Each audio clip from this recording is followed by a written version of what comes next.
That meeting that ruined your day. You wrote the story. That text that made you anxious.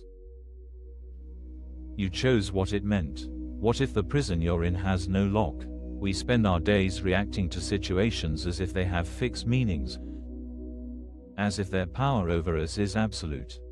But here's what's actually happening. You're not a victim of what you see. You've invented the world you perceive.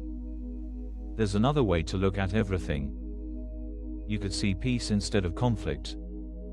And your mind is part of something holy. Together, these insights point to one revolutionary idea: the stories that trap you are stories you're telling yourself. Sarah gets a 2-word email from her boss: "See me." That's it. 2 words on a screen. But watch what happens next. Her stomach drops. Her mind starts racing. She's reviewing every project, every conversation, every possible mistake. She's certain she's in trouble. Maybe she's getting fired. She can't focus on anything else. Those 2 words have hijacked her entire day. Your mind is like a movie projector in a dark theater. You've been sitting in the audience, getting upset at the drama on screen, forgetting you're the one operating the projector. The images feel completely real until you turn around and see the light is coming from behind you.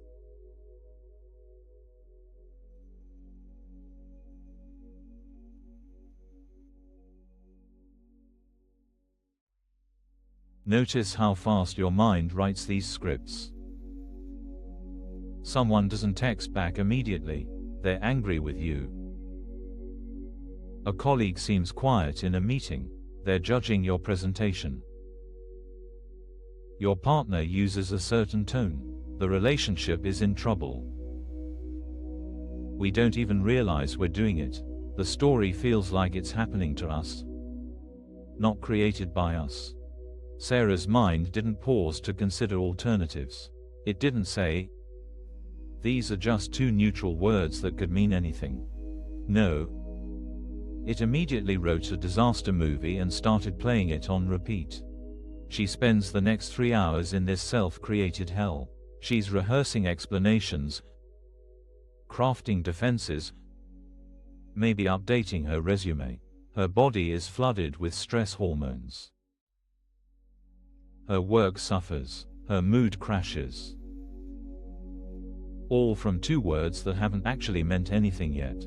The projector keeps running, and we keep watching, completely absorbed in our own creation. We've forgotten there's a difference between what happens and what we tell ourselves it means.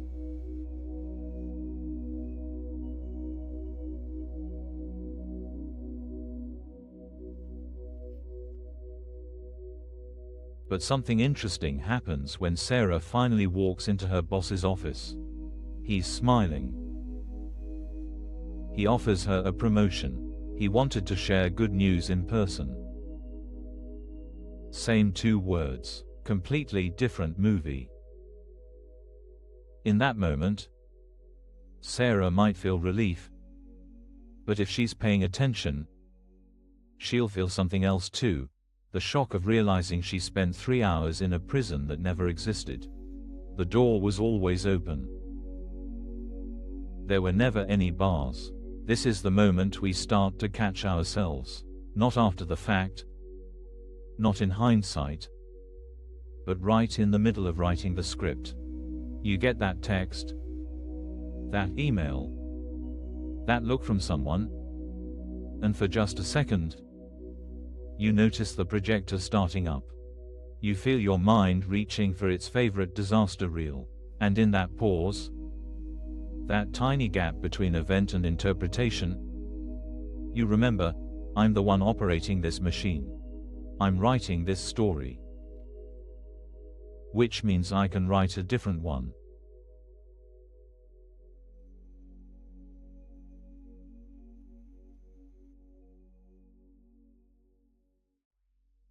What if you could see that 2-word email as what it actually is? Just pixels on a screen, waiting for you to assign meaning. What if that unanswered text is just silence, not rejection? What if your colleague's quiet moment is about their own thoughts, not judgment of you? When you realize you're both the prisoner and the jailer, freedom becomes a choice you can make right now, not something you have to earn or wait for. The prison only exists because you keep projecting it. The bars are made of thoughts you're thinking, stories you're telling, meanings you're assigning. Sarah could have read, "See me," and thought, "Interesting. I wonder what this is about." She could have noticed her mind wanting to write a story and chosen not to. She could have stayed present with what actually happened, receiving two neutral words, instead of what her fear insisted they meant. The space between what happens and what we make it mean, that's where freedom lives. That's where we can choose peace instead of conflict, curiosity instead of catastrophe.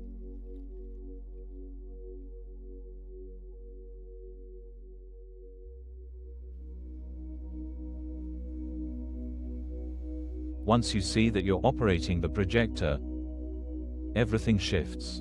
You don't have to believe every story your mind wants to tell. You don't have to watch every disaster movie it wants to play. You can choose what to project on that blank screen of experience. This doesn't mean pretending everything is fine when it isn't. It means recognizing that your interpretation is creating your experience. That colleague who seems cold, maybe they're struggling with something personal. That friend who didn't invite you, maybe it wasn't about you at all. That criticism that stung, maybe there's information there without the story of attack. The world you see, the one that seems to trap you, you're projecting it. Every meaning, every interpretation, every story of victimhood or attack. Which means you can project something else.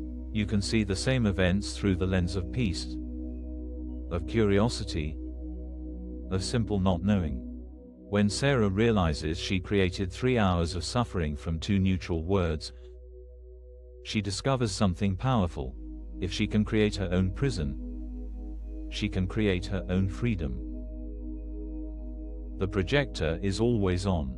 The only question is what movie you're choosing to play.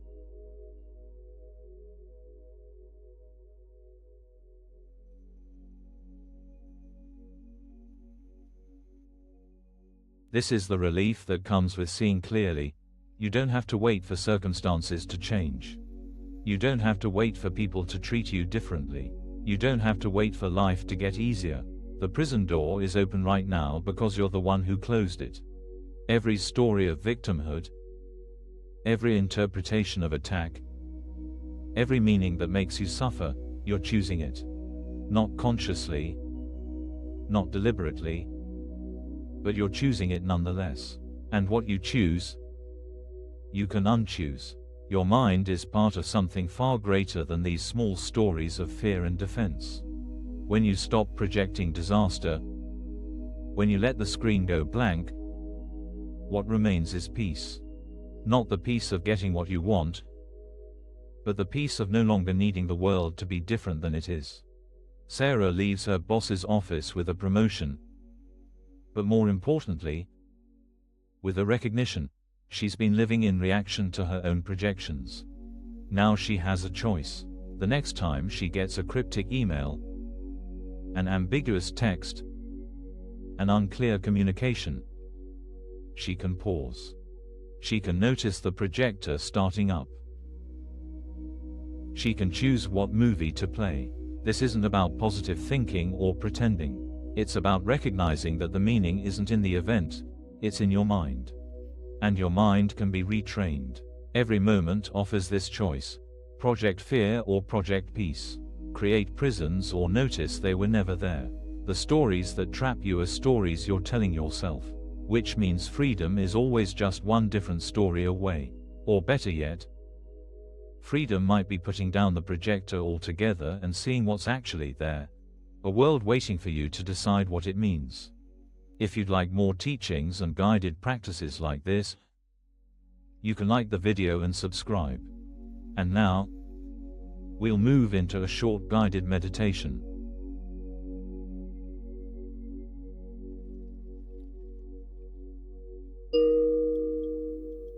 Let yourself settle into this moment. Find a comfortable position. Let your breath come naturally.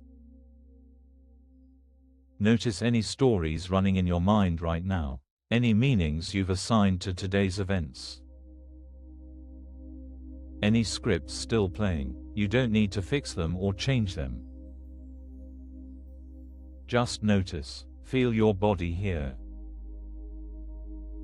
Feel the weight of it, the simple fact of sitting or lying here.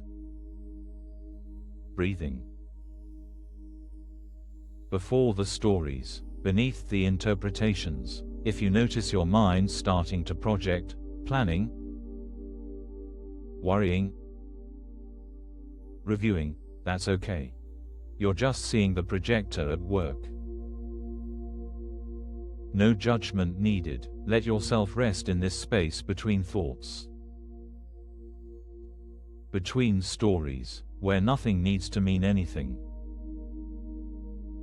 Your breath continues. Your heart beats. Life flows through you without any story at all. Remember the projector in the theater. Right now, you're not watching the screen. You're resting in the space behind it all. Where the light comes from. Nothing to figure out. Nothing to solve. Just this quiet recognition. You are not your stories. The meanings you've given to today, let them soften. The interpretations, the judgments, the fears. They're just movies you've been playing. Rest here in the space of not knowing. Of not needing to know. Where two words can just be two words. Where silence can just be silence. Your mind is part of something vast and peaceful. Something that doesn't need stories to exist. When you're ready, take a gentle breath. Feel yourself here, present, free from the projections. The projector is still there. You'll use it again. But now you know, you're the one operating it. Gently open your eyes if they were closed. Carry this recognition with you. The stories that seem to trap you as stories you're telling. And in any moment, you can tell a different one. Or no story at all. Thank you for being here and practicing together. If you'd like, you can find a free digital ACIM resource in the description. And if you want to mark the moment, a simple comment such as, "I am grateful," is welcome. Thank you for taking this time to see things differently. The prison doors we've been rattling, they were never locked. Be gentle with yourself as you practice noticing the projector at work. Every story you catch yourself telling is a chance to choose again. Until next time, remember, the meaning isn't in what happens. It's in what you decide it means.